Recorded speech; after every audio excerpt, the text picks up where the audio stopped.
Yeah. Yeah.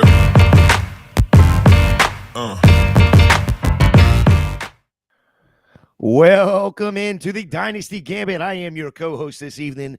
You can find me at FantasyJ77 on Twitter. Back as always, Brian, Vandygrad92. How are you doing this evening, sir? I'm doing well, Jay. How about yourself? I cannot complain at all. It's a little chilly outside, but I'm not going to start complaining. Tuesday I went in for my hearing aid, kind of recharge, and so I'm hearing y'all better today. So I'm excited about that. Well, finally, now you can make good takes and quit giving me garbage, right? Is that what you're saying? You can hear what I'm saying and stuff up like I heard it. Right? So. Yeah, you can hear what I'm saying. And actually hear me. Exactly. All right. Our other co-host tonight, Kyle, at Sinris says, Kyle, how are we doing tonight, sir? Huh? I didn't get my hearing aid check. What'd you say? Yep. No, sorry, yep. It's that Canadian healthcare. You got to get that thing fixed.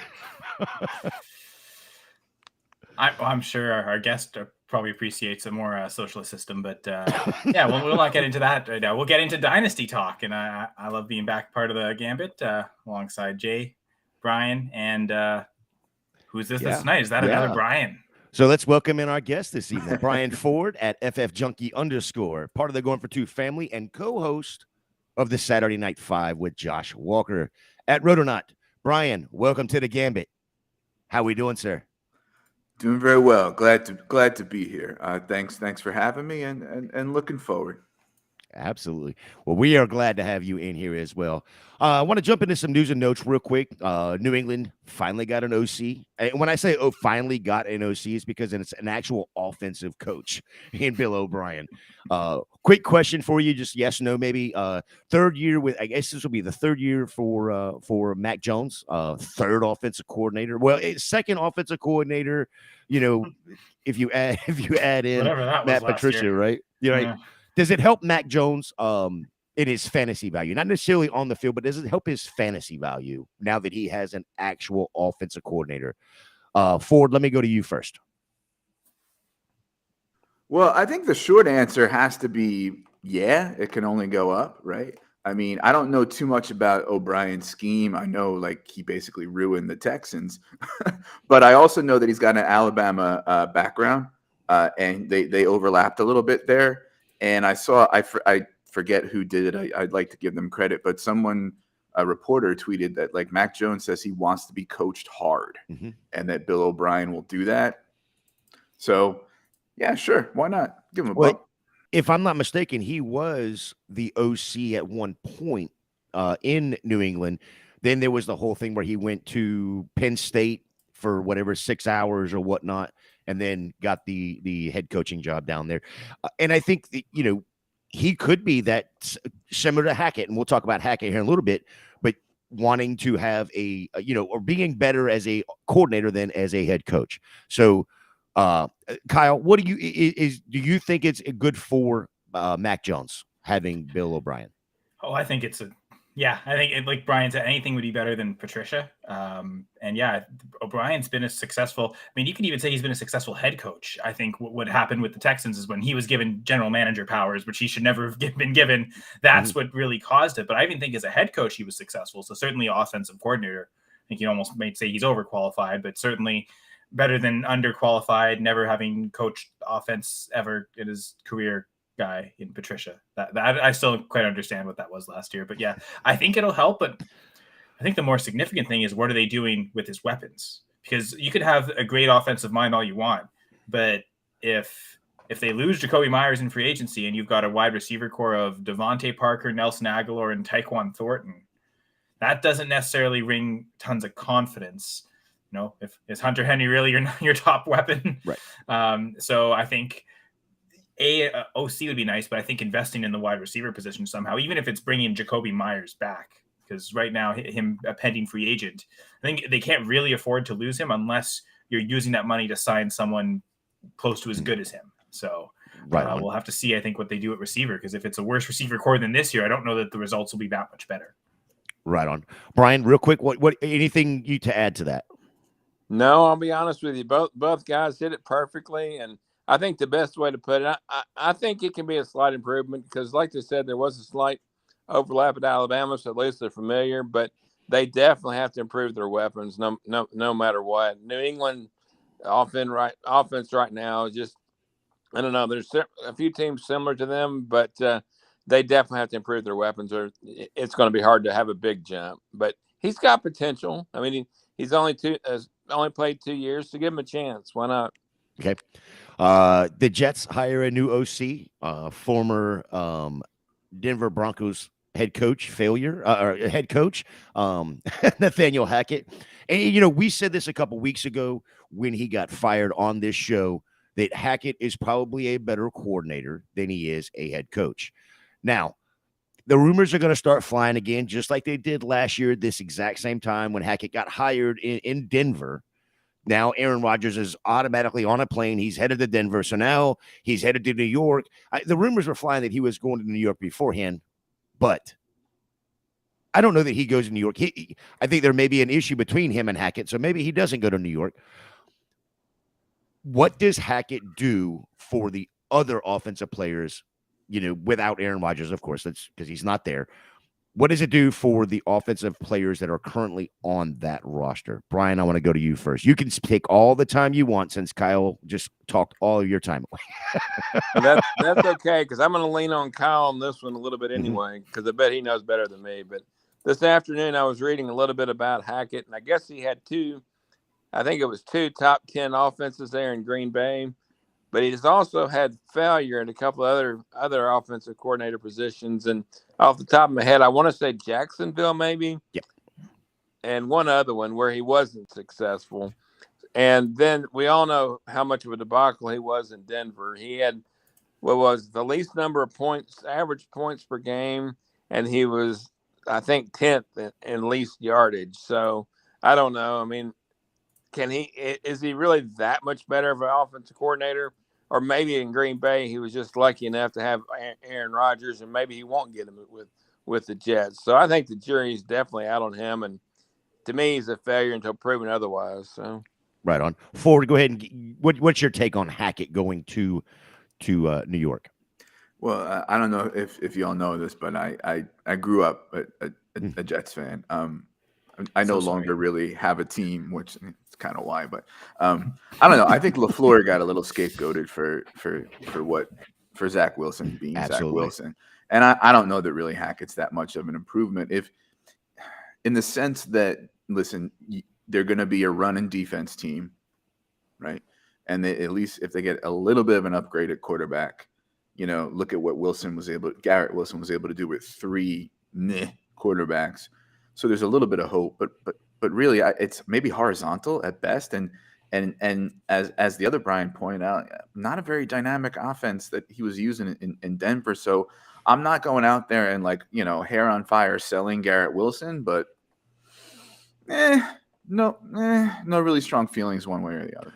Well, and I will agree with you because we looked at the Denver Broncos last year, and before they put the pads on, we were saying how good this offense was going to be. It was stamped. This offense in Denver was just going to be dynamic with Sutton, with Judy, with of course Williams, with Russell Wilson in the back or under center. So this, and then you had Hackett just. I don't know if he just decided, you know what, I really don't want this job because I couldn't get Aaron Rodgers and I'm stuck with Russell Wilson. So don't run the ball, don't pass the ball, just play defense and only do that half the time anyway.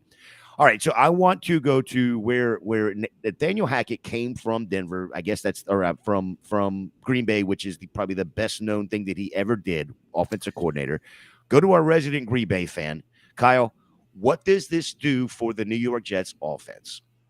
I think the problem with Green Bay was, though, he wasn't really running his system. He was running Matt LaFleur's system, which comes from the Shanahan system. So does that experience relate directly? Is it a very similar offense that he was kind of given to teach the players when he was with LaFleur in Green Bay? So does that experience prep him for taking over for Mike LaFleur and Salah, and again, coming from that Shanahan tree? Is that where it kind of relates? I don't know. And I think maybe the couple spots we've seen his offensive system, one was Denver. That seems awful. And then the other time really was the Jaguars. And back to like what I remember about the Jaguars back in the day with Blake Bortles, limited by the quarterback, but I thought he coached around him well enough, used a lot of play action. They were a run heavy team. That's maybe the expectation with the Jets. If Breece Hall can come back healthy, you'll be a really heavy run team, use a lot of play action. So maybe he incorporates what he did in Jacksonville and kind of finds a hybrid between that and the Shanahan system, which frankly is run heavy anyway. So maybe it's a lot of running. That's kind of like Ford was saying. I don't think this necessarily increases anything for Garrett Wilson. I don't think it downgrades him either. The quarterback will be much more. They got to figure that out. Yeah. Yeah. That will determine much more of his value. And frankly, every other player's value. If they don't get a good quarterback, it sort of lowers everyone in particular. If they get a good quarterback, it raises everyone higher. I don't think Hackett's system does anything in particular for one player or another. Again, maybe just what was already a really strong run team last year just continues to do so once Breece Hall is back healthy. So yeah, I was going to say you brought up the run game for them, and if that's the case, I mean they've got 3 pretty solid. You get 2, one dynamic and 2 very very solid with Breece Hall, Michael Carter, and now the emergence of Bam Knight. So I like that. Finally, we got our first head coach hiring of the year. Frank Wright to Carolina. Ironic story here. Frank Wright was the very first quarterback for this franchise. Didn't know if you knew that, but that was back when, he was with the Bills. He did a I want to say he did the comeback was him, that biggest comeback against the Titans. I want to say it was. Yeah, I think you're correct about that. So he was the first quarterback for the franchise, and now he will be the head coach in Carolina. Any thoughts on him being the head coach, Brian? I'm actually a big Frank Reich fan, so I'm glad somebody hired him. I thought he'd done a decent job with the Colts, and let's be honest, he hasn't had a consistent quarterback for the last 5 years, just like you want to have a consistent quarterback for Carolina. Maybe Matt Corral's the future. I don't think so. But so Matt Ryan is not moving back to the South. Exactly. I think after Frank Reich just lost his job with Matt Ryan, I don't think he's going back. Honestly, I think Sam Darnold has, unless they go completely outside the organization, I think if it's anyone, the way he finished last year, I think Sam Darnold has the first crack at the week 1 start.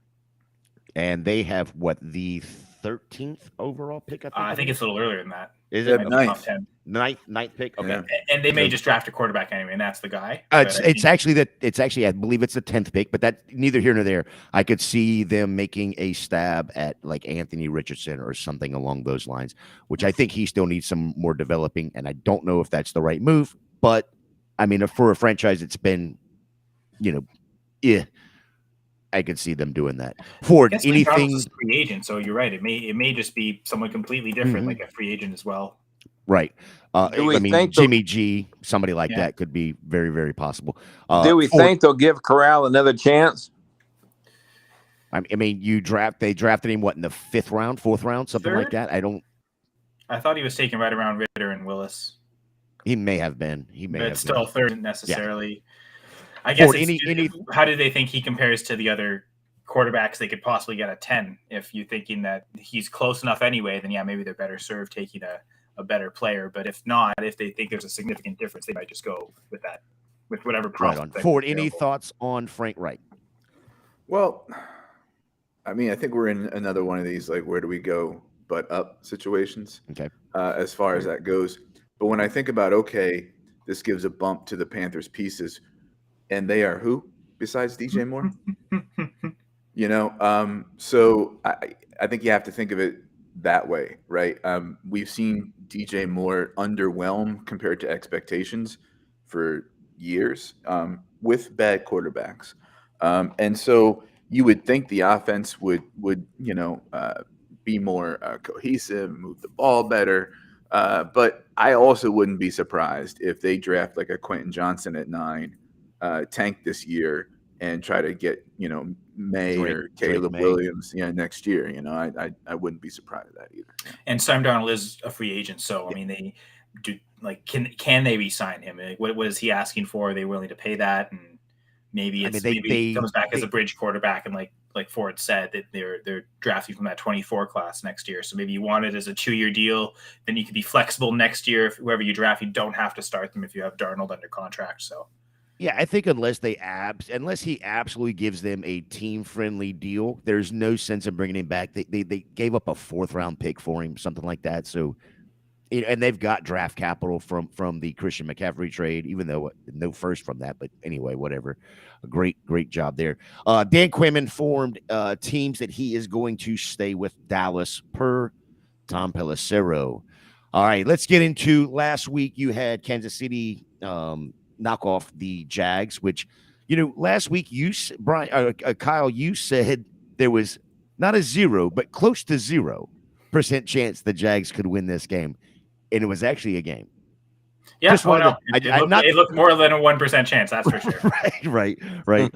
Now, with the outcome of Mahomes getting injured, is that what it took to make it a close game? Maybe, but I think you were actually thinking the score was going to be more like the Giants-Philly game, 38-7.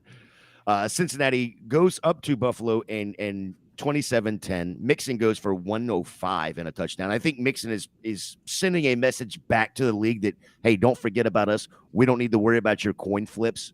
We'll take care of our own business. Get your neutral site games and stuff like that.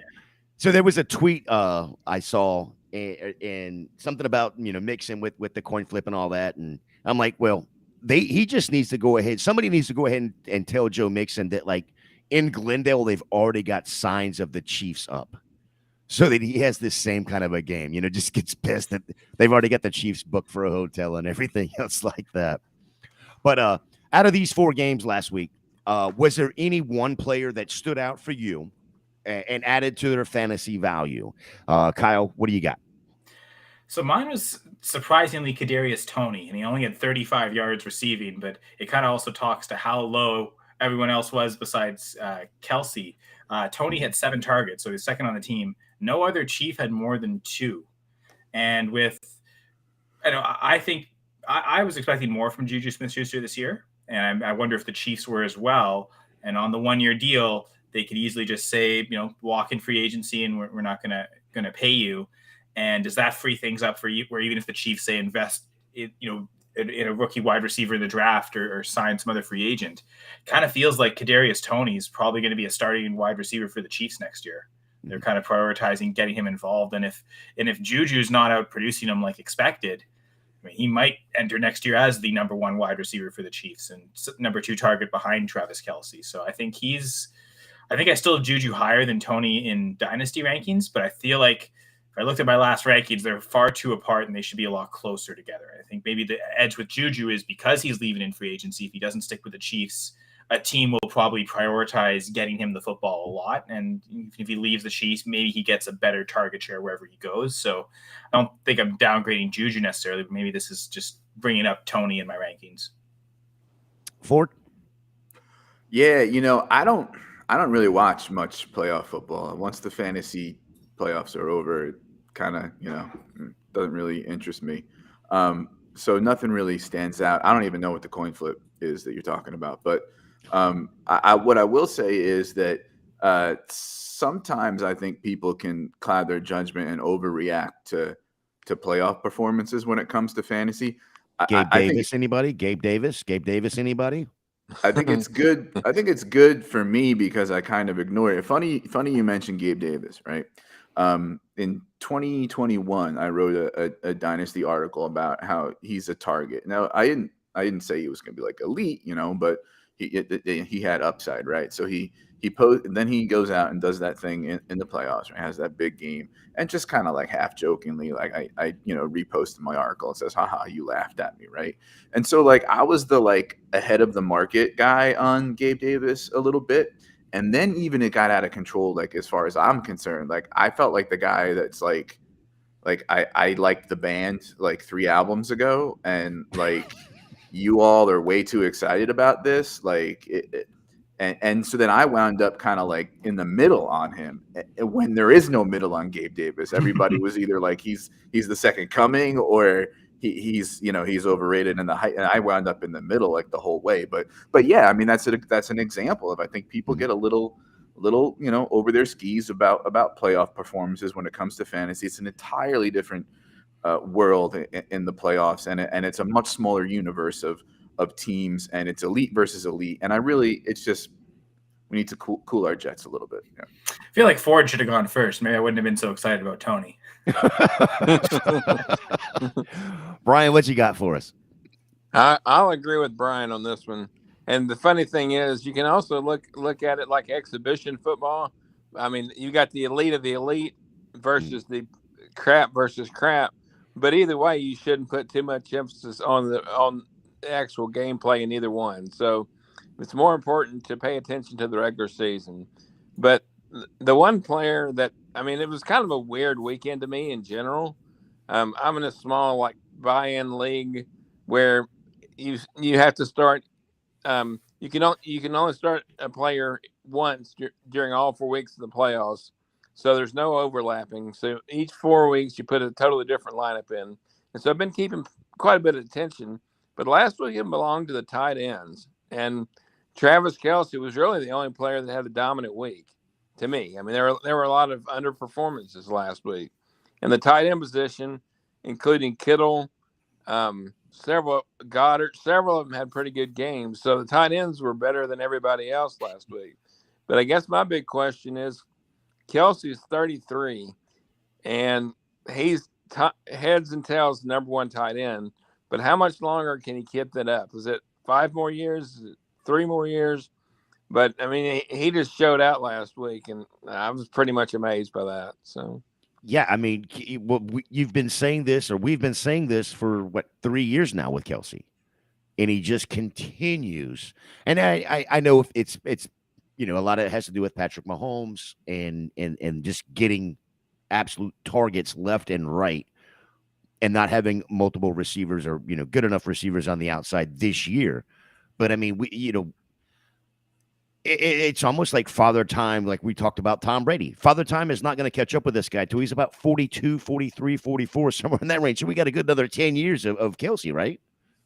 It does seem like tight end is the one position you can maybe, like quarterback a little bit, afford to ignore the ages a little bit. You see a guy in his 30s, you're not panicking. Some of these guys can play pretty well. And it's not just Kelce. We've seen other, if you're a Hall of Fame tight end, you've got that talent, that ability to get open. That'll kind of maintain through most of the career, the ability to catch the football, right? Like that's kind of what separates the move tight ends from the blocking tight ends. And that ability to catch the football doesn't go away. Maybe they get less fast.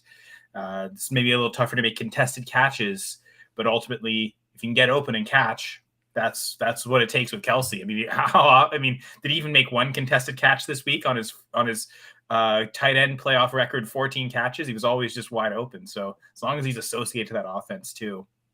Yeah, if it's a dynasty startup, he's probably the first tight end I'm taking off the board. And I don't want to push up younger guys like a Kyle Pitts just because he's younger.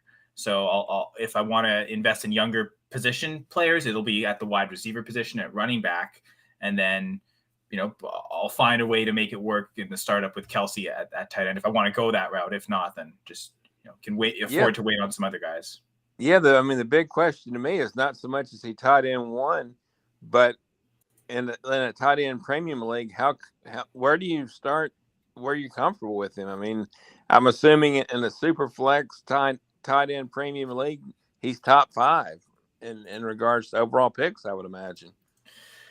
I think that's a little high, but in a one quarterback, absolutely, I could see him being in the top 6, 7. But I think in a super flex, I would have him, late first, early second, but he's definitely the first receiver coming off the board in a super flex, because of the tight end premium. I think, you might have Jefferson, you might have Chase over top of him, but those would be the only two, you know what I mean? But I just couldn't see it on a super flex taking him at 4 or 5 or 6. Some of that it would have to be. I want to make my first pick a quarterback in super flex. Right. Probably a second rounder for me. So we got the conference championship games coming up this weekend. We got the 49ers at the Eagles. Eagles are a 2.5-point favorite at home. That game's at 3 p.m. on Sunday. Then we got the Bengals at the Chiefs. The Chiefs are now a 1-point favorite at 6:30 at home on Sunday. This Kansas City and Cincinnati line has moved, back and forth and back and forth. It opened up at 2.5 with Kansas City. Then the so-called, I don't even know if it's a high ankle sprain or if it's not a sprain at all now. It's Patrick Mahomes. So he didn't practice on, I want to say it was Monday or whatever it was. They found out it was a high ankle sprain on Monday. So the line immediately flipped to 2.5 for Cincinnati. They found out, Wednesday that he had a full practice. Patrick Mahomes had a full practice after having a high ankle sprain on Sunday. The line moved to +1 or a -1 for Cincinnati. So Cincinnati's still the favorite. Then this morning, I don't know what news came out, but it moved another 2 points. Now it's back in Kansas City's favor. What do you make of that? It's got to be all. It's right now. The Bengals, in my mind, still are the favorites to win this game. Brian, but it sounds like it's entirely tied to Mahomes and what the perception of how hurt is he. It seems like that's more what you're betting on with this line. Correct. And now I'm not necessarily referring to the bets. I'm asking you for your favorites of these two games, right? So who is your favorite to win Cincinnati, KC? Who's your favorite for the 49ers-Eagles game? Brian, let's go to you first. I would still at home take Kansas City, and then in the opposite matchup, I'm going to go with San Francisco's been my Super Bowl pick the whole time, so I'm still going to go with San Francisco. And this is why I went with you, because last week I made mine 2 weeks ago, whatever it was. We asked you and Kyle, you made yours as well. We asked Kyle. And Kyle and I are the only two that have both of our teams still in it because Cincinnati knocked your Bills out last week. That's why I wanted to go to you first. I already know who Kyle's going for on this. Ford, who do you have winning the 49ers, Eagles, Chiefs, Bengals games? I don't really much care one way or the other. I can't remember the last time I watched a Super Bowl, but this allows me a little bit of time to say, at this point, I want Brock Purdy to win the Super Bowl so that I can feel even more better when he's not the starter next year. The I told you so can be even bigger. Like for a couple weeks now, I've been like, this dream needs to die. Can someone just smash Brock Purdy into the ground? And can we wake up already? Because people are just out of their minds with, and now it's like, well, listen, if he's got this far, just win the whole damn thing so that I'll look even smarter when Lance is the starter day 1 and 23. So what the hell? I don't know. Also, I'll go against my co-host Jesse on Dynasty Fever just to I don't know, have a water bet, and I'll say, let's go Purdy. Wow. I mean, that would mean he would end up being, he's what, 6-0 right now. He would win. That would be 8-0 to start your career. That's got to be a record, right? That's insane. And then it would be in the playoffs as well. So props to him. I mean, rock the Brock. It's just crazy. It's crazy. Wow. All right. It's out of control. It's enough. And to Ford's credit, I think the dream will end. So I think the Eagles will win. I've been picking the Chiefs to win the Super Bowl since before the season. Mm-hmm. This ankle injury is the one thing that's kind of put doubt in how good Burrow's playing. I might actually flip it to the Bengals, but it looks like Mahomes is going to be healthy and okay. I mean, he was healthy okay last year. The Bengals still won, right? So yeah, they're 3-0 in the last 3. Kind of leaning Bengals Eagles, and the Bengals will get it done. They're 2 years in a row in the Super Bowl. I don't think Burrow's going to lose both of them. So if they can get back, I think they have a good chance. But the one game I feel more confident in is the Eagles game, because I think the one thing that Purdy has had the whole time is he's had the better defense. Mm-hmm. You maybe still make that argument here, but this is the one time where you can maybe make the argument that he doesn't. Like the Eagles may have the better defense, and it's probably the toughest defensive line he's had to play against. So is that pressure going to be so much for him? Got a couple of good corners as well that can maybe neutralize those weapons a little bit. So I think the Eagles overall are just a little too much. Something doesn't belong there. You got 3 top 5 quarterbacks in the championship games in Brock Purdy. Something just feels like the Eagles have to win this game. So if you pay attention to the Twitter sphere, you've got 3 top 5 quarterbacks and the offensive rookie of the year. something because I thought it's funny because the person I thought should have been offensive rookie of the year wasn't even a finalist. So what do I know? Chris Olave. Exactly. Right. Yeah, I mean, when he had to, and Wilson, you could make the same type of thing, like what they had to do to produce with the quarterback play they had. Now, Chris Olave wishes he had Mike White. So that's the thing. Like there's a stretch where Wilson had the good quarterback play for a little bit anyway. I don't think Olave had that once this season. So what he did, I think, pretty remarkable from a rookie perspective. And he kind of did slow down as the season went on. But yeah. So clearly, I already made the wrong pick for offensive rookie of the year since didn't even make it as a finalist, which kind of baffled me. But I guess I get it. Well, we are brought to you by Underdog Fantasy. Go over to Underdog Fantasy. Use promo code GF2. Get a 100% deposit match up to $100. You've got game parlays. You have best ball. There's so much, and I know there's more that I'm missing because they've got NASCAR. I think they've got coming. They've got basketball, NHL, NBA. NHL. They've got all of this for not just best ball, but also for pick'ems. And you can use that $100 on the pick'ems, and you will get paid right away. You can also check out a Wednesday show that we got going right now. I think he's going to go back to Fridays in season, but the B League gives you all of those. We won a bunch of money this year with the B League. Going for 2 shows we have this year are Monday night, the 2-point conversion with yours truly right here to my left, Kyle, and his cast of characters. Tuesday night, we got Speak on It. Wednesday, we got the B League Pick'ems early in the afternoon, and then the Armchair Fantasy. You've got us on Thursday night. You've got the Armchair DFS on Friday. And then right below me, the co-host of the Dynasty Saturday Night 5 on Saturday. Make sure you're checking out our Discord. Here's a funny thing is, as I went and put this in here today, and I was like, oh, yeah, I got to bring up the conversation that Brian Ford and I were having in the Discord because it was a classic, we don't agree on certain things. And at the end, we agreed on something, and he was like, yeah, Gator, you're not all lost. We found one thing we have in common, right?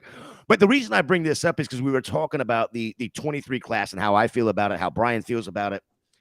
So to give you a heads up, over the next week or two, we are going to be doing a combination of the 2022, 2023 rookies only and do a combo draft of those.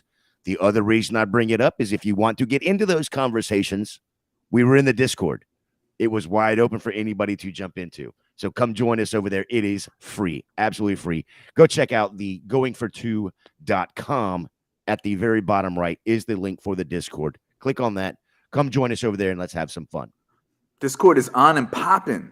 Yes. I mean, what's crazy is, I got to give you props on this, Brian. You are probably one of the most active members in there. I'm trying to catch up with you, and it's going to take me 3 years to catch up. Hold on.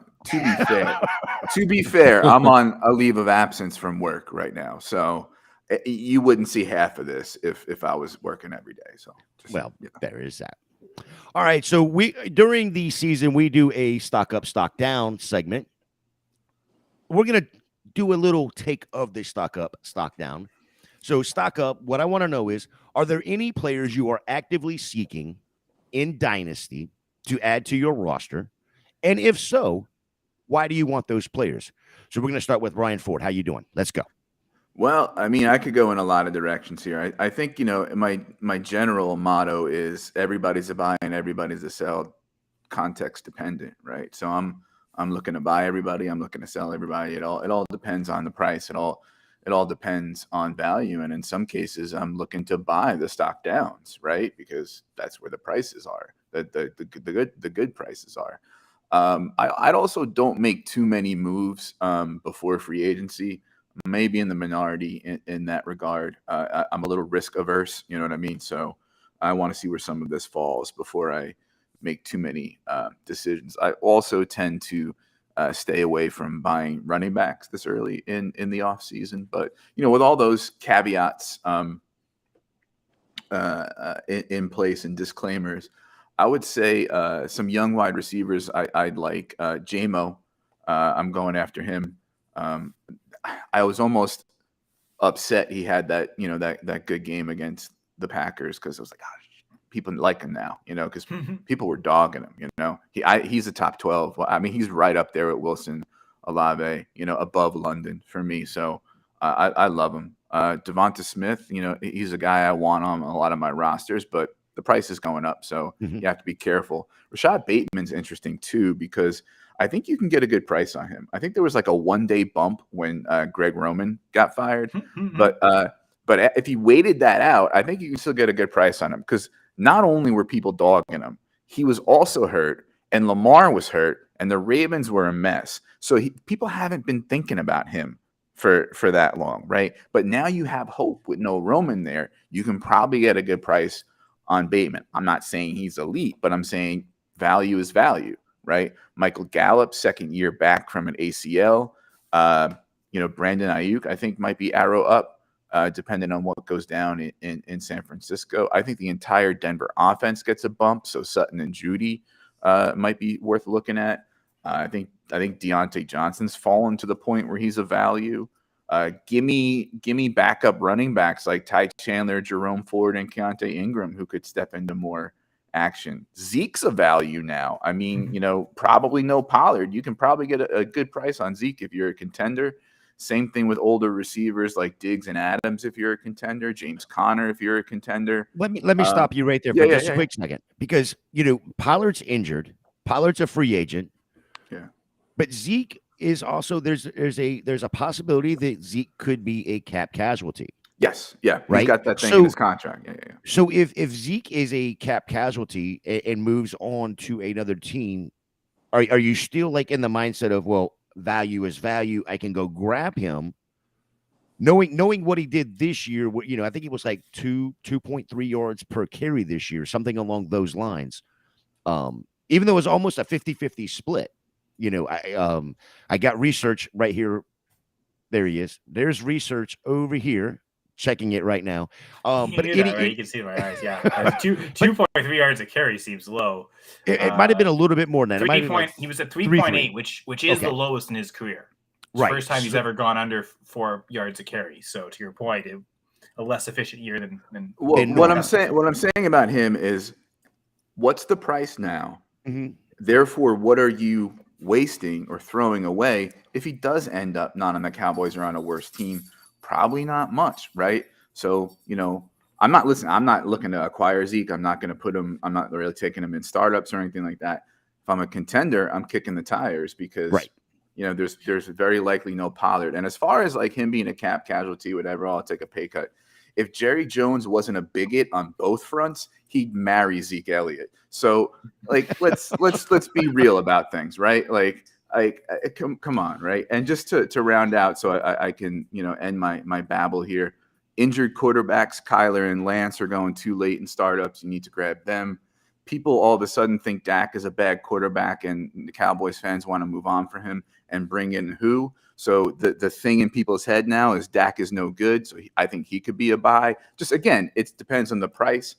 I love the 22 rookie tight end class, and Mike Gesicki's a free agent. He's going to go to a team that knows how to use him, and his value is cratered. I think he's a buy. Again, you're not throwing away much. I will say this, though. Think about these guys now when vets start becoming cheaper and picks start becoming more expensive, right? Because it's going to be the reverse later on in the offseason, right? So see, everybody's got rookie fever now. And these guys aren't scoring points anymore. So, that's when you kick the tires on some of these guys and see what kind of price you can get. Yeah, July, August, you'll see the increase specifically for running backs, whereas that would be the time just before then to buy them. Can I add one more quarterback to your list of injured quarterbacks? I think Tua has been kind of downgraded because of the concussion things. And I still consider him a top 12 quarterback, and it seems like he might be slipping far in startups, kind of like Lance is, where beyond where Dak's going, beyond where Kyler's going, it seems like Tua might be a really good value in startups right now in Superflex. Like you might easily be able to get him as your QB2 if you go quarterback in the first round, come around him with your second pick. That sets off a good foundation for your team, I think, if those are your first 2 picks. I'm in 2 early startups. He's gone after the 3rd round in both. That's crazy to me because I think he should be a 2nd round pick. So if you can get him in the 3rd, I think that's great value. So yeah, Tua might be the biggest buy right now. I know the Cleveland connoisseur, Jamie Parag, has a question for us. Yeah, Gainwell or Spiller? Isaiah Spiller? Hmm. I think I know where I'm leaning. And I guess I'll have to know for sure what Austin Eckler's contract is. But yeah, I'm jumping all over Gainwell on this, though. Well, that's like my thinking is Gainwell might actually have a chance to be the starter for the Eagles. I believe Miles Sanders is on the last year of his rookie contract. So if they don't want to extend him, maybe they go in. And if that's the case, they probably will still address the position in the draft. But Gainwell might be in a 50-50 split to be the guy, if not something heavier. I guess Eckler has 1 year left on his contract, so maybe. Problem, I guess, for Spiller, if that's what we're targeting halfway through his rookie contract, is the team just going to add to the running back again, the running back room. So I think it's Gainwell. All right, Kyle, let's go back over here to what player are you actively seeking out to add to your dynasty roster, and why? Well, it's funny. I wrote an answer down in the show sheet. Now I'm thinking Tua might actually be the best answer there. Now that I've spoken through it, it's funny because Ford took one of the answers I was going to take in Devontae Smith. And my quick question for you guys is, going through my dynasty rankings, I put Smith full PPR at wide receiver 12. So am I crazy to consider him a top 12 dynasty wide receiver? No, I mean, honestly, I look at it and go, at the beginning of the year, I would have thought, yeah, you might be crazy on that. But I would have said the same thing about, if you'd have put both Hill and Waddle at top 12. What's crazy is you've got these two, what we, thought of, rushing quarterbacks. I don't think of Tua as a rushing quarterback per se, but I just don't think he has, or didn't think he had the arm and the capability of being able to high ceiling, deep throwing arm, and facilitate two wide receiver ones. And they both did that this year. So absolutely no, I don't think you're crazy for putting both, because I know AJ Brown you got to have ahead of him, right? So you got to have AJ Brown probably top 5, and then you've got exactly. I think 4. And then so I'm with you. I happen to have him at 16, but I'm willing to. I'm 12 is not crazy at all. Like if all of a sudden like Devontae Adams is stuck with a Jarrett Stidham, Smith is leapfrogging him, right? People are kind of down on Debo. Maybe by the time the offseason's over, Smith leapfrogs Debo for me, So then he's up to like 13 already. So yeah, I think I've got Debo at 16. So it's funny how reverse, but I think it's in the same range as, like, I think I've got Metcalf right behind Devontae Smith, and the rookies from this year, Olave, Wilson, even T. Higgins. To me, that's all one big tier, probably starting from wide receiver 10 all the way down to like 16, 17. So we should have a wide receiver rankings debate then. Yeah, no doubt. Because mine are very different. that's the next Discord conversation. I can already see it coming. And the thing is Brian, Ford, and Kyle will be there. Nobody else will be able to get into the conversation. You will have comments, but you won't even see a lot. Yeah. Brian, what do you got for your active players that you're actively seeking to add to your rosters, and why? I agree with Brian quite a bit. I would just add a few more young wide receivers in that group. I've got Nico Collins, Josh Palmer. I think a guy like Wan'Dale Robinson coming off the injury with nobody stepping up for the Giants is a really, really good opportunity to pick up. I also like what's Jahan Dotson for the Commanders. I always want to look for young wide receivers. They're either going to add you good bid depth or really, really good trade bait a lot of times. So that's kind of where I'm leaning. It's funny, I forgot to mention my name was actually Marquise Brown that I put on the show sheet. It seems like there's rumors that Hopkins will be traded. So, and frankly, without Hopkins at the start of the year, Brown, massive market share, was doing pretty well before his injury, and then he came back and finished the season not so great, but I think he clearly wasn't 100% healthy. And I know there's concerns at the quarterback, Murray's ACL tear. So I think it might suppress Marquise Brown's value. Even with a Hopkins trade away, it might be a good buy throughout the offseason. All right, we got another question from Jamie right here. Superflex bench, are you putting Darnold or Winston on your bench? I think this is a pretty simple answer. Neither. I mean, between the two, I prefer Darnold, and that's more of a personal thing. Like I've kind of cleansed Jameis Winston off my team. I'm pretty sure the last Jameis Winston share I had, I traded away for Sam Darnold. So that's everything you need to know. I mean, Winston had the shot this year with the Saints and kind of lost the job. I mean, was he injured? Was he not? It's very mysterious. But even like I think of that offseason, the Bucs cut him. He had to basically sign a minimum 1-year contract with the Saints because no other team really wanted him. And if the Saints are that last team that really believed in him, like I just don't know. I don't know where Winston starts next year personally. As bad as all the starters are in the NFL, like I could see Darnold did well enough with the Panthers. They'd want to keep him. I could maybe see another team doing so too, but I don't know. I have a hard time seeing where Winston starts unless the Saints really don't have another choice because they're so cash strapped they have to go back to him. But I'd prefer Darnold over Winston. I don't know if it's quite a tier difference, but if I had to pick flat between the two, I'm picking Darnold. Yeah, I think he's pretty cheap right now. So, Brian, either one of you got anything on Winston or Darnold as basically it's a third quarterback? I would think. Hope so.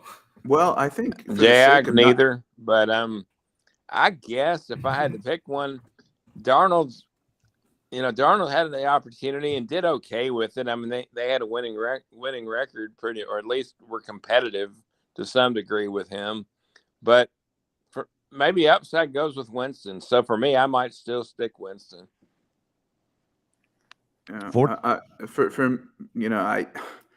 I may be crazy here, but I got Winston way higher than Darnold. I think the sad part is from an NFL perspective, Darnold might have a clearer path to being, a starter or, spot starter this year. But I think if Winston does get a job, I think I like his upside a lot better. I think this year kind of messed with his head. I think the coaches made a terrible decision, using Dalton instead of him. He improved from the old Jameis Winston. We've seen him do well. Like, I think people are sleeping on him. I grabbed him as my QB4 in a couple of startups already, in like a disgusting 18th round. Like, I don't know. Like, I have him 13 spots higher than Darnold. Maybe I'm just too high on him. No, my one concern. Sorry, Jay. Go ahead. My one concern with Winston is I'm not sure that he got better. That year he had Sean Payton, I think part of it is the Sean Payton system. It designs guys open. So the quarterback doesn't really have to think. Like your first read's open.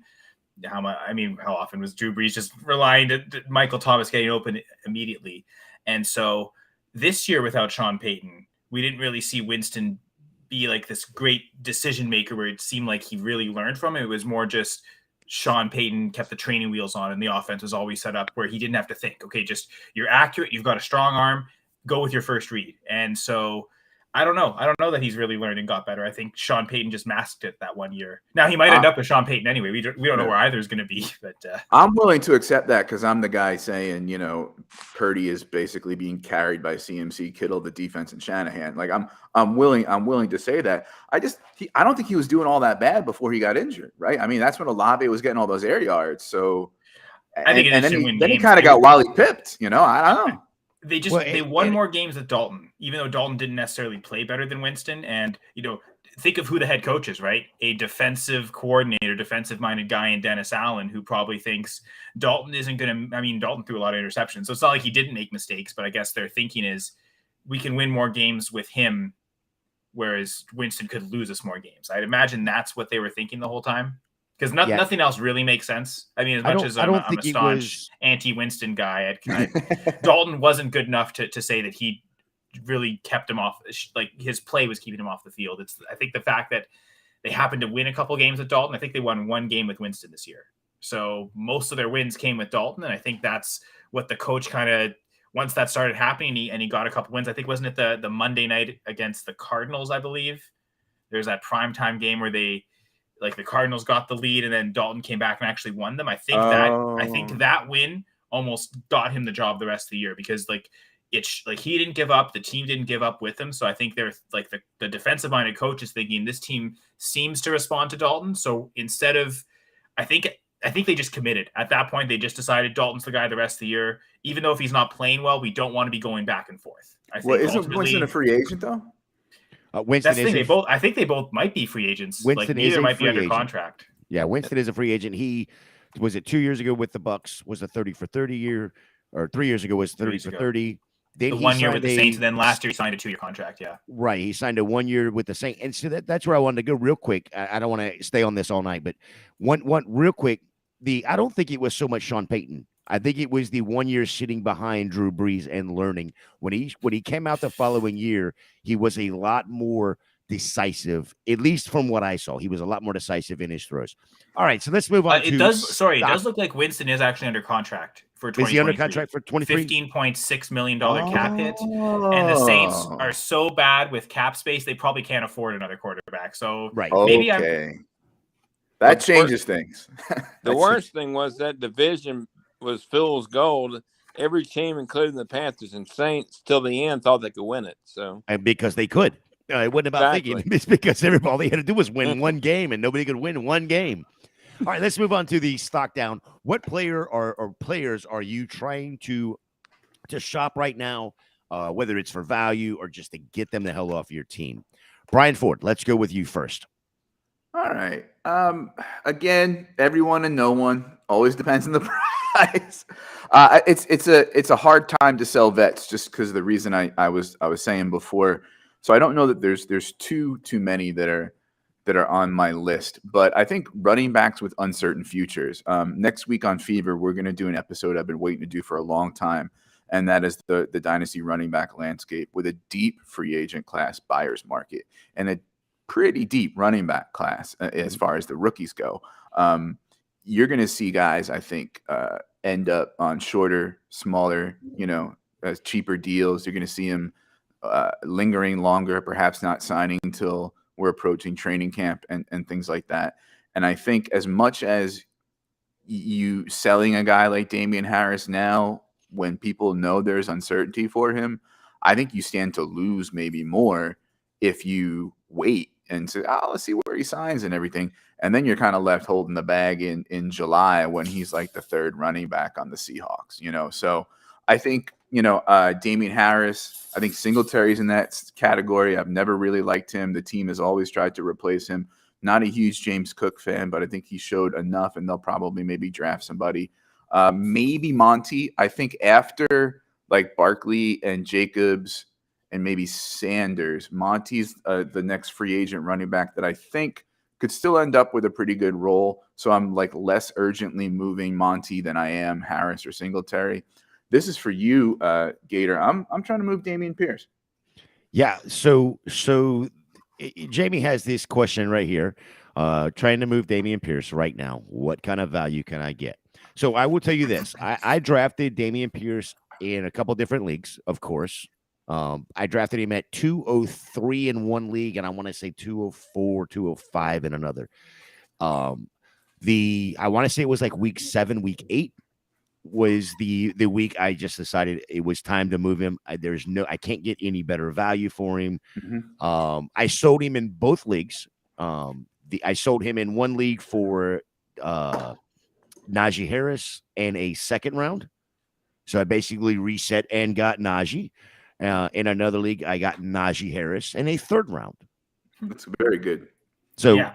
Jamie, to give you an idea, I have shopped him and I have sold him, and that's what I got back. But I don't think you're getting that now. I was say you're not going to get that now. I timed it almost perfect because of the injury. You know what I mean? When Najee was bottoming out, yeah. You got Najee and a pick for him. I got Najee in a second in one league, Najee in a third in another. So yes, that's crazy. I like one league. Just before the playoffs, I gave up Dameon Pierce and a first for Ramondre Stevenson. So, and it turned out to be the 112. Ended up winning that league. Humble brag.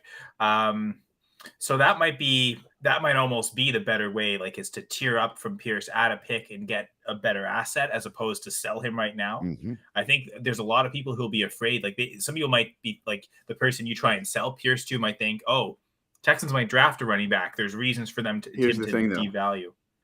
If they're smart, not everybody in every league is a sharp. like you and I are, and like the audience is. I thought you were talking about the Texans for a second. For We don't know. listening to us. You know what I mean, right? So like, I'll tell you, in one league, I got Algier and a 24-second.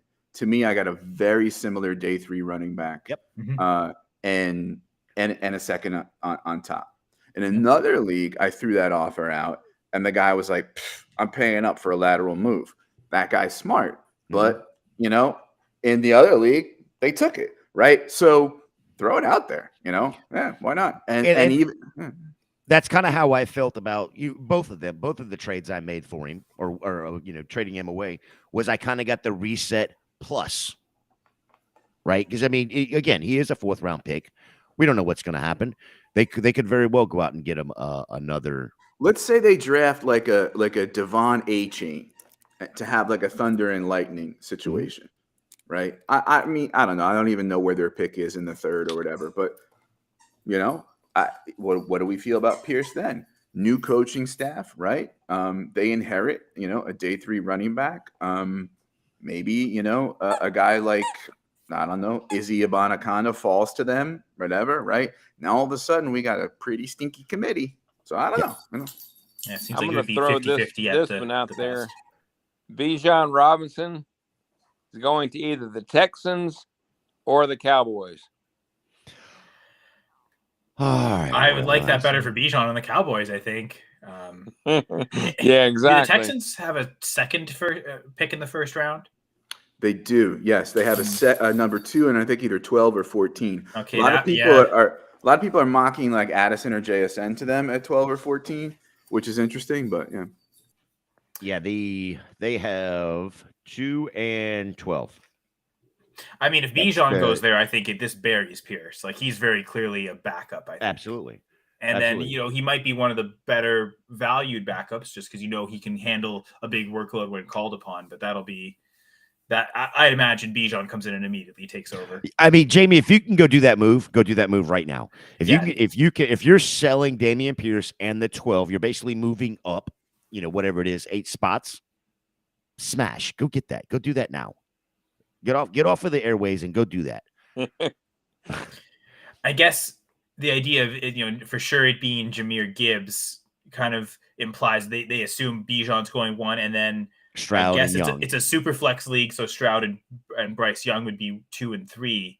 So kind of thinking that the best case scenario is probably Gibbs. Yeah, I guess you have to actually go and look at the teams that are sitting there at 1, 2, and 3. And see what I mean, don't get me wrong. I know you don't draft. You do not draft for positional needs. You draft best player available. But if you're sitting there and for whatever reason, injuries or whatever, you're sitting there with, let's say, Josh Allen, Herbert, and whatever, Fields as your quarterbacks. If you're not trading out of the 2 and 3 spot, then you're basically doing yourself a disservice. Well, I think if you just want to look at this and not call the 104 Gibbs for now and just call it the value of the 104, you smash it. Yes. And then you figure it out, right? Because the thing is that pick, that 104, is going to get more expensive the closer you get, closer you get to the draft. So like you want to wait a little bit to maybe see how it falls out after the combine or whatever. See if we still think it's 1, 2, 3 the same way, but then maybe that pick goes up, so get the 104 value now. And you know what? If it doesn't look like Gibbs, when that pick is on the clock, it's super expensive. Flip that MF for, I don't know, whatever, Najee and something. I mean, could trade down and get something extra. Najee's a good buy. I was wondering, I had a guy in mind. I can't remember. But like the idea of you could, if you're so bent on a running back, I was thinking, can you add to the 104 to get Ken Walker? Like, could you add a small piece?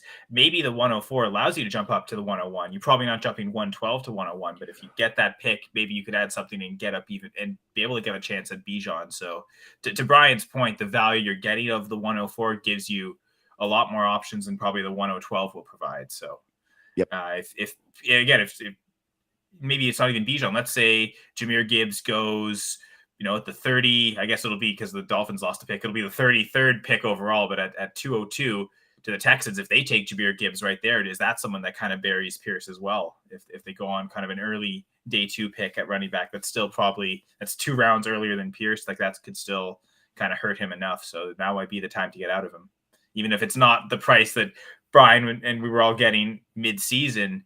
You might never reach that anyway. So, get out while his price is still at a respectable level, because it might completely flatline. Right on. Brian, what do you got for your player that you're shopping or to try to get off of your team as quick as you can? I'm not going to say I'm really actively shopping anybody, but definitely looking at potential running backs being age 26, 27, kind of similar to Brian there.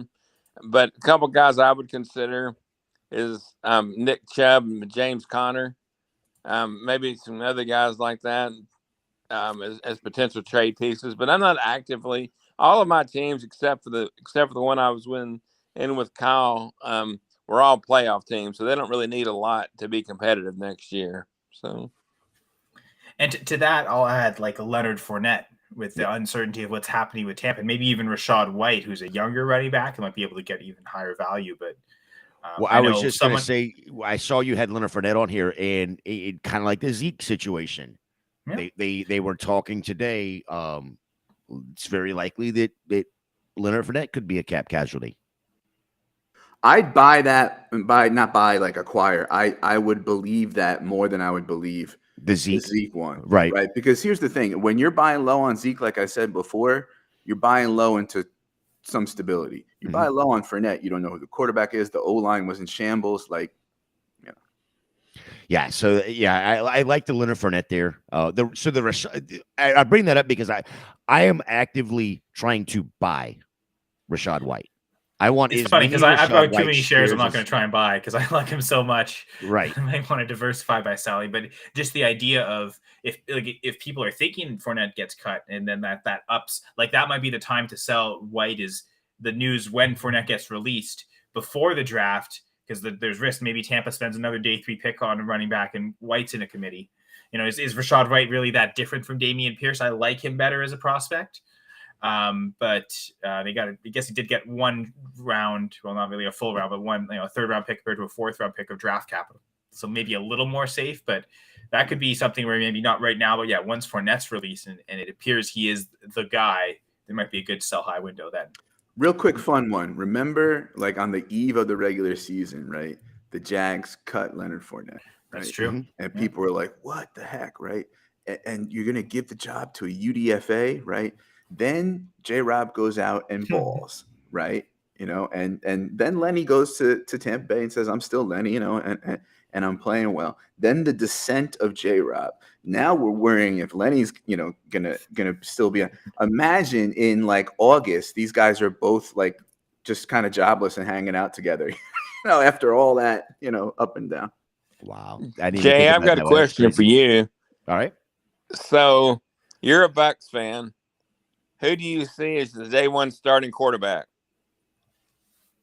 He's not on the roster, if that's what you're asking. I have no clue. We don't even have an offensive coordinator right now. I mean, we've talked to Keenan McCardle, we've talked to Jim Bob Cooter. Who knows? Please hire Jim Bob Cooter. It's the best name in the NFL. Stop. Just for name value. Come on. Stop. Jim Bob Cooter with the Buccaneers. That's an Atlanta thing. That's they need to put a team in Alabama, so he will be the owner of that team. He will immediately own that team. Isn't the OC like shadow Bruce Arians anyway? Like isn't but maybe he's doing it from the rooftops. Now he's got his little heaven spot up top there. He's got the Vader thing, right? Is he just like force manipulating whoever's his OC? Speaking of the Bucs, do y'all know what today is? Besides it being January 26, 2023. Today, 20 years ago, is the day that my Tampa Bay Buccaneers won their first Super Bowl. 20th anniversary.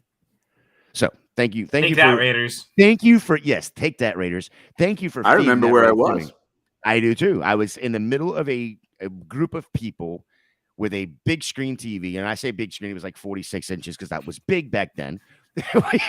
And when my daughter came running across the room, I was like, "Get the hell out of the way!" She still remembers that. That's the worst thing about it. Yeah, she does because she was like, "It's just Who was the starting quarterback? football." Brad Johnson. Brad Johnston. Yeah, Brad Johnson. Yeah. Yep. Well, listen, I got two more. I got one more question, and then I want to do a Chrome Dome if we have time. We're already an hour and 5 into it. Ford, are you good for a few more minutes? Yeah. Okay, I'm good. awesome. Yeah. Just wanted to make sure. I don't care what Kyle or the other Brian have to say. I like Rashad White. A lot. I of mean, these I might have to fans pee I in a seltzer can in a bit, but see- we're good. Don't worry about it. that's fine. That's fine. So RB 15-ish in Dynasty is pretty high, and I love Rashad White. That's a yeah. well, and if that's the case, Jamie, you probably don't have to spend RB 15 price to buy him right now. I think Yeah, that's some a key people thing. really love Rashad White. Yep. I think we might be a little over our skis on him. We got excited when he was starting that. He was the starter of that game, and he's taking over the backfield now. And he's getting like 40% of the work, something along those lines. But he got way more carries than Fournette did in the playoff game. Well, in the playoffs, it was just so it was for some all reason about, they thought in terms of if we have to give someone the football to carry, they seem to trust White a lot more than. To be Fournette, fair to Jamie, though, I've seen other folks, who are like whatever names in the dynasty space have White, between like 15 and 20. So Yeah. I mean, Yeah, I see him as a definite RB2 right now.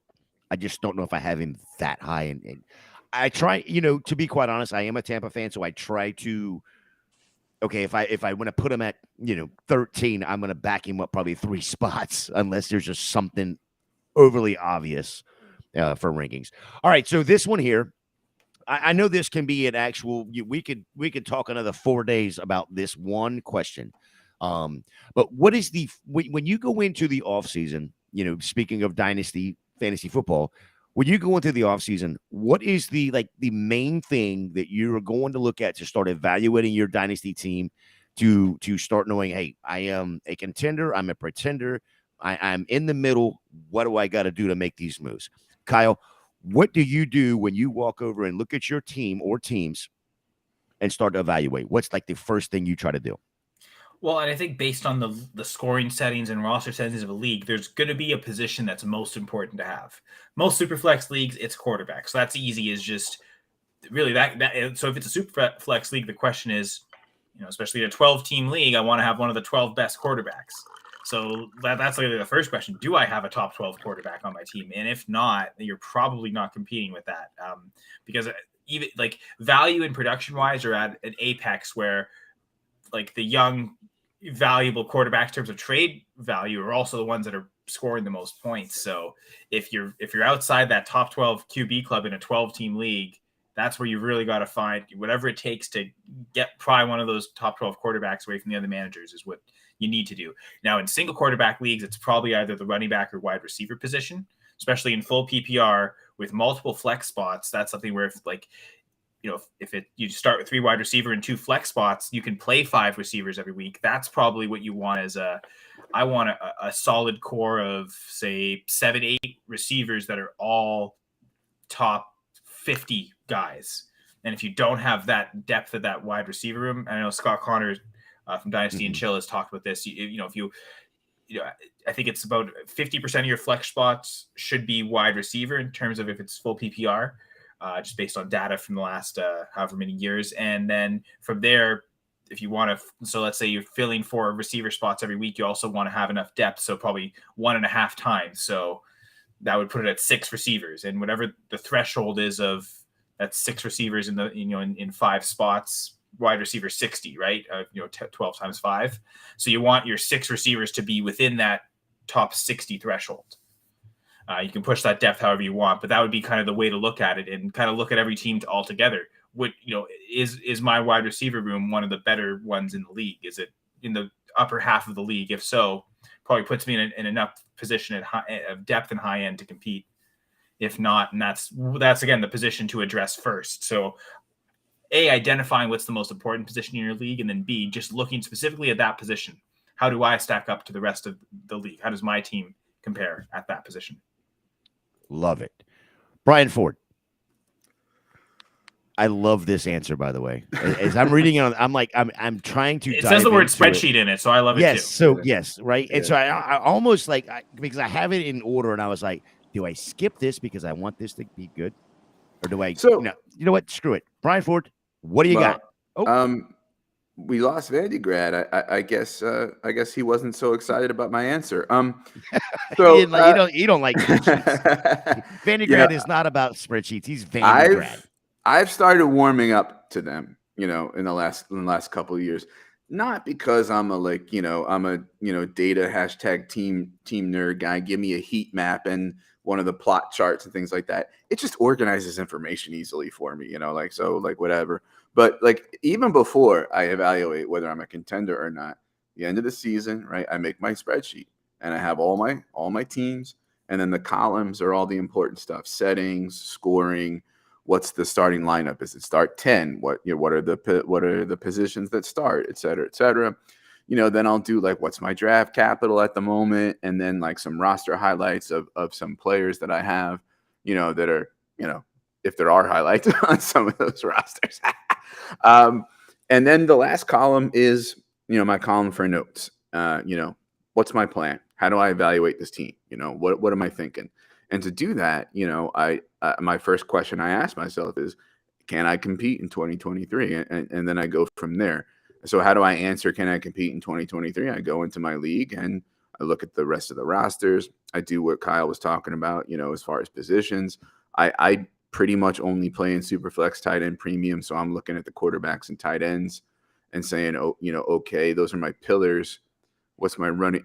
And if that's good, is my running back room like a 2023 compete running back room? If not, am I one running back away?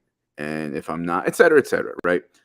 Another hack for folks is if you're on Sleeper and you go into when it has the stuff on the right-hand side and you tap leaders, right? And just see with your league's settings, who did well? What do you notice, right? Are you using the wrong kind of receiver?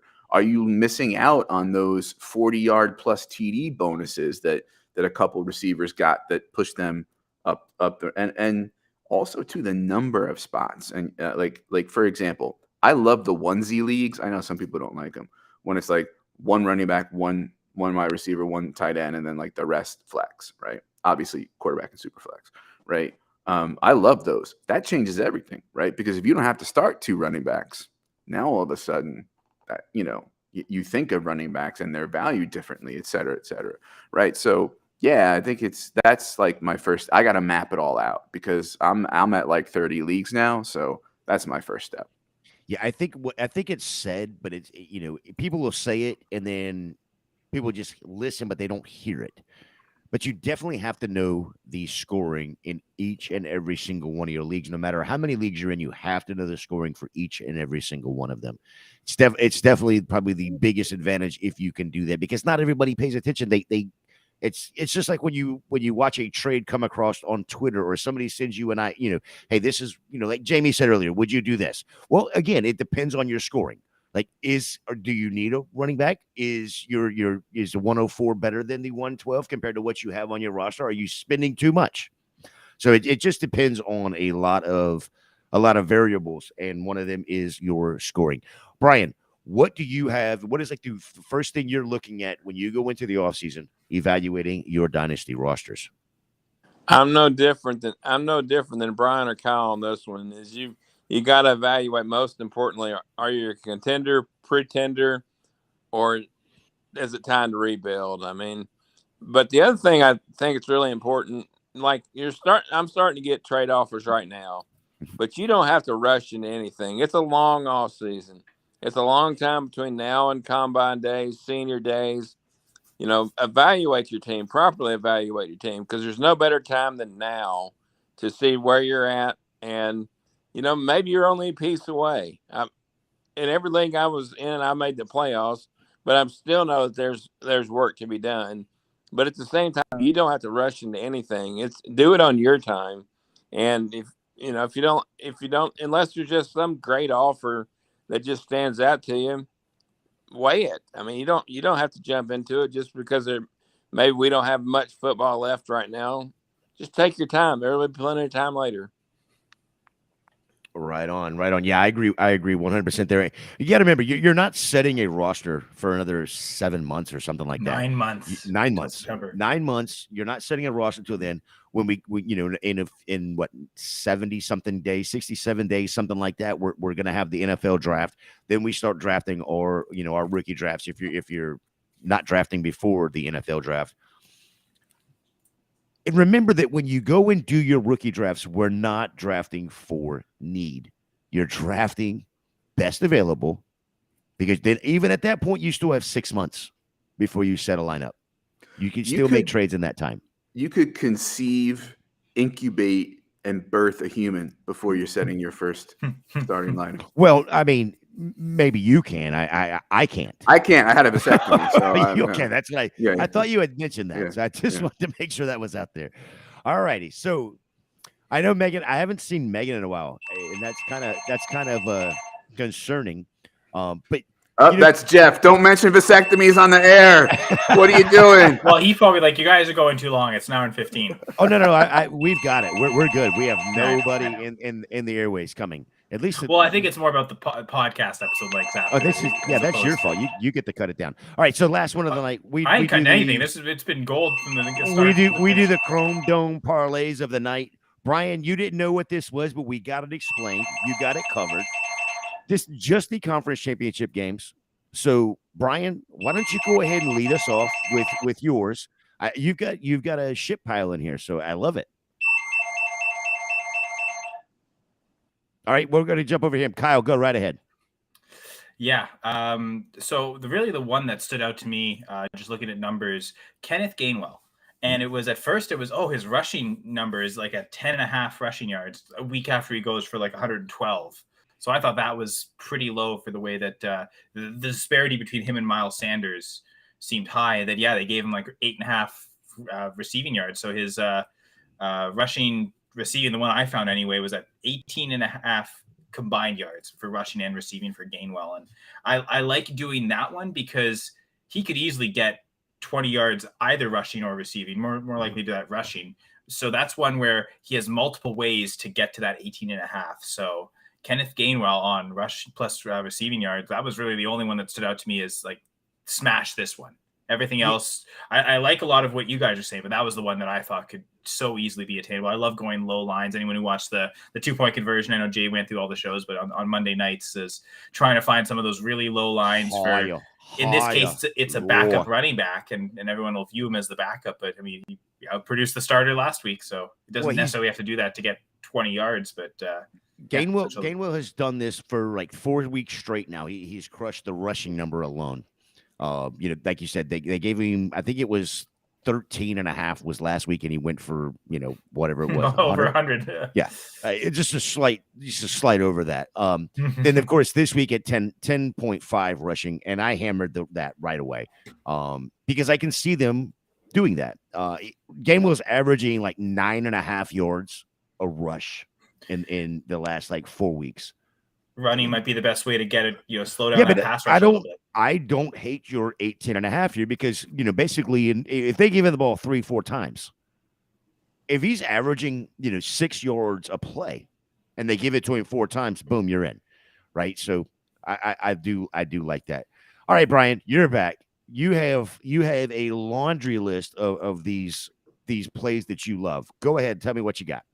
Well, I'm gonna talk about each game. So quickly, I think that the NFC game is going to be a defensive battle. I mean, for me personally, I don't see it being exceedingly high scoring.